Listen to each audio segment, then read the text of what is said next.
வந்து அந்த சிலையை உடைச்சி அதை நெருப்பில் தூக்கி போடுறாரு. சாம்பலாயிரும்ல, அந்த சாம்பலை தண்ணியில் போட்டு நீங்கள் இந்த தண்ணியை தானே குடிப்பீங்க, இந்த தண்ணியவே குடிங்க அப்படின்னு சொல்லிட்டு பயங்கரமாக திட்டுறாரு. அப்புறம் தேவனுக்கு பார்த்தா பயங்கர கோவம் வந்துடுது. நான் இவ்வளோ தூரம் சொல்லி எச்சரிச்சும் இவங்க இதையே செய்கிறாங்களே. ஏன்னா அதை கும்பிட்டோன்னா என்ன அர்த்தம்னா, எப்பயுமே வந்து சிலைகளை தொட்டு ஃபோட்டோவை தொட்டு கும்பிடும் போது அதுதான் தேவன் நம்ம நினைக்கும் போது அந்த வணக்கம்லாம் யாருக்கு போயிடும்னா பிசாசுக்கு போயிடும். சரியா? நம்ம தேவனை கும்பிட மாட்டோம். தேவனை நம்ம பார்த்துருக்கோம், அவர் வானத்தில் உட்கார்ந்துருப்பாரு, பூமி அவர் கால் வைக்கிற அளவுக்கு அவர் உயரமானவர். அவர் அப்படி வரைய முடியுமா யாராவது?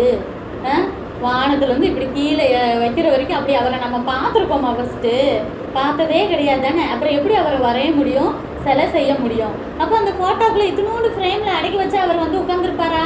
உட்கார மாட்டார். அப்போ அவரை தொட்டு கும்பிடுறோன்னு நினச்சிட்டு வணங்கினோன்னா அந்த வணக்கம் எல்லாம் பிசாசுக்கு போயிடும். அதனால தான் அவருக்கு அது சுத்தமாக பிடிக்காது.